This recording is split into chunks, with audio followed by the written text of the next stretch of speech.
Sentencing proceedings for Tshegofatso Pule's killer, Ntuthuko Shoba, are set to begin tomorrow. Pule's family and several NGOs are calling for nothing less than a life sentence. Shoba was found guilty of premeditated murder for ordering a hit on his pregnant girlfriend. Pule found hanging from a tree in 2020. Our reporter Silindelo Masikane has been following the story and she joins us now. Slee, so it's a big day. We're going to find out the sentence tomorrow. Take us back to the beginning. We've learned so much about this couple's relationship. What for you are the key standout moments of the trial? You know, Sally, I think I want to take you back to 2020 when Tshegofatso Pule's body was found hanging from a tree. She was shot. And at that time, you would remember, Sally, we were in the height of the COVID-19 pandemic. This particular murder sent shockwaves throughout the country. It once more highlighted just how unsafe, just how dangerous it is for women to be alive, basically, in this country. And from what we understood then, it was still unclear exactly who or why anyone would commit such a gruesome murder. As time went on, it was then later revealed that there was a possibility that in fact the father of her unborn baby was the mastermind and actually orchestrated and planned her death. It was only after her killer, Malepane, who confessed to the crime and implicated Shoba, then we started seeing the wheels of justice starting to turn in terms of prosecuting Ntuthuko Shoba. It's been 2 years in terms of this matter actually getting to this point. And of course, we know that Ntuthuko Shoba has been found guilty of her premeditated murder. And at this point, what we are expecting to see tomorrow, of course, are those sentencing proceedings starting to take shape. But what was some of the interesting facts that came out of the trial was the fact that Malepane also confessed that Shoba had offered him up to around 700,000 rand to commit this crime, as well as the fact that it took investigators a lot of digging in terms of implicating Shoba in this particular matter, using a lot of the WhatsApp conversations to actually implicate him in this particular murder, as well as conversations between him and Malepane. Oh yes, of course, because he had 2 cell phones and they geolocated the phones to being next to each other, which sort of tied it all together. I remember that now. Yeah, I mean, it was a very detailed case.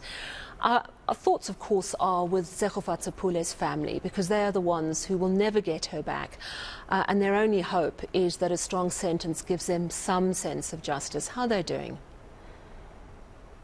Yeah, I think speaking to Tshegofatso's uncle, you can tell that there's still quite a lot of anxiety in terms of not being sure if Ntuthuko Shoba rather is going to try and stall these proceedings again. The last time we were in court, we understood that we were still waiting on some of the reports to be finalized. For the family, what they want really is nothing less than life in prison. They're saying that anything less than that would just be an injustice, because unlike Ntuthuko Shoba's family, Pule's family is never going to be able to see her again. And of course, they were looking forward to meeting her unborn child. She was 8 months pregnant at the time. You can imagine the preparation that had already gone in, that had already taken place in terms of preparing for the delivery of this child. We had an opportunity to speak with Pule's uncle. Let's take a listen to what he had to say. Those kinds of relationships, honestly speaking, Slee, the signs are always there. The moment you feel like you're being neglected in a relationship, the moment you feel like no one is taking your emotions and the way you feel seriously, those are the signs for you. Because if you're in love, you're supposed to feel comfortable when you're with your partner. You're supposed to feel special, you're supposed to feel loved, and not only that, you're supposed to feel that this man can protect me should anything happen. But With Tshego, it was totally different, because when I was sitting in court, when those messages were read about how she would react, especially during certain times when Mr. Shoba was not treating her right, it dawned on me that Tshego was in an abusive relationship emotionally, but there was no one that she could reach out to. It's just very sad. You can still see the pain on his face.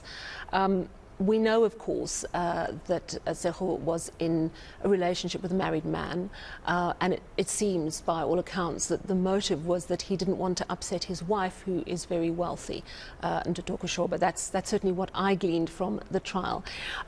But this is an important case because, as you said, it was such a shocking murder, very high-profile case, and we are getting to a conclusion, and that's so important in a country that is suffering through this horrific gender-based violence pandemic. You've also spoken to NGOs about this. Are they hoping that this sends a really strong message to abusive men?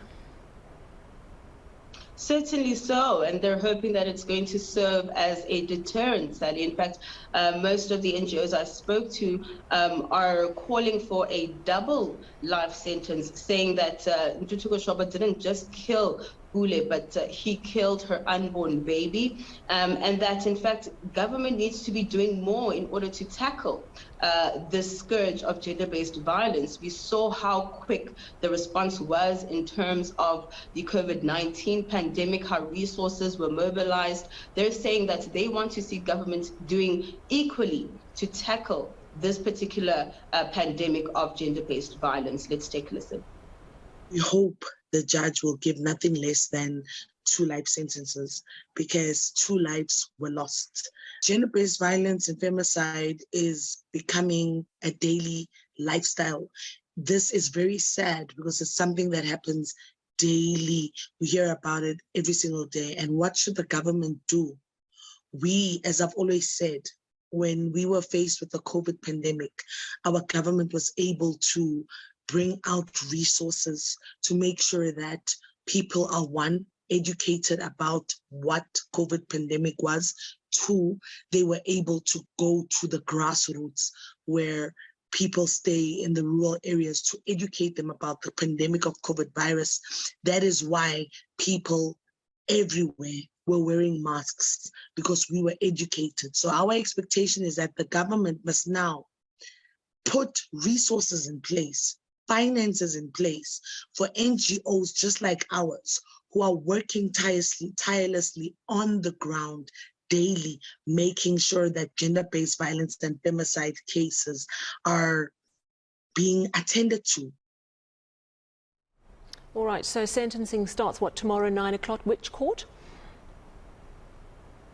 Sentencing proceedings, Sally, are taking place in the South Gauteng High Court, and those proceedings are expected to start at around 10 a.m. We are expecting NGOs, political parties as well, to be outside. There's been quite a large presence outside court whenever this matter does sit, and we are also, Sally, expecting, of course, that we'll be taking those proceedings live as soon as they begin. So we are expecting that process to start at around 10 a.m. tomorrow morning. All right. Well, thank you so much for getting us ready to understand the implications of the sentencing tomorrow. That's our reporter, Silindelo Masikane. Such a big murder case and an important one too.